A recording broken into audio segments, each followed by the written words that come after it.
I was born in Inglewood, California. I first started playing piano at age 7, and everybody's parents, they say, hey, you have to learn music, so they put me on the piano. I watched the movie Amadeus, so I was obsessed with playing the piano backwards and things like that. But not too long afterwards, at age 12, I started to pick up the guitar. I started writing music at age 15.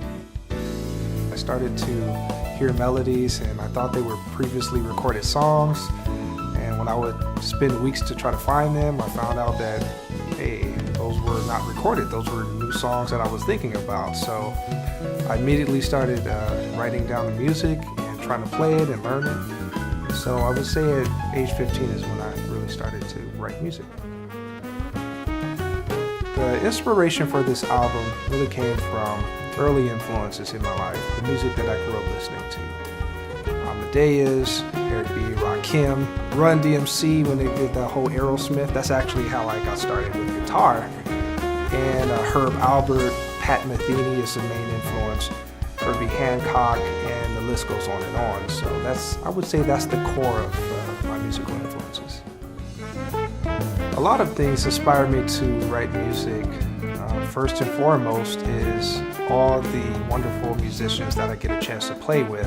And I must say, I have a very, very tight band, and I'm so honored to play with such people as Gene Coye, Aaron Mason, Dominic Thiroux, Edwin Livingston, Mahesh Balasooriya, Tateng Katindig, there's Katisse Buckingham, Doug Webb, Mr. Dwayne Benjamin, Chris Bautista, the list goes on and on. All these musicians basically inspired me to write music that incorporates all of these different styles.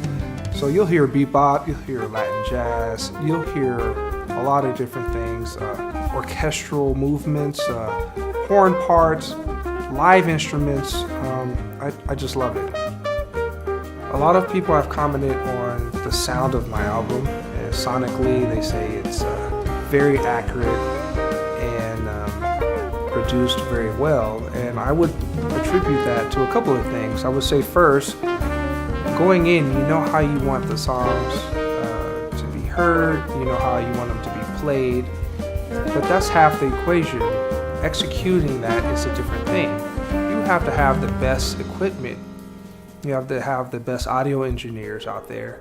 Erik Ferguson is one of those guys. He mixed, and he was the audio engineer for both Noteworthy and Come Home.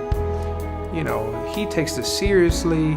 He likes the music, and he actually, on this album, is the co-producer. And we make a lot of decisions together. So he really hones in on sonically how it sounds, and also where you record it at. So I got a chance to also meet my newest friend, who is Erik Reichers. He's also an audio engineer, and we actually got a chance to record at his studio, Echo Bar Studios.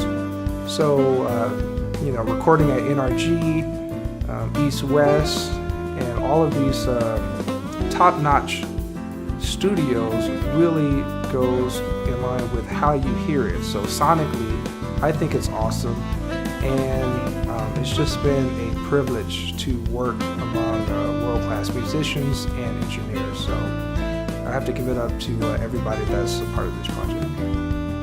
I think my music in general appeals to people who love to listen to live music.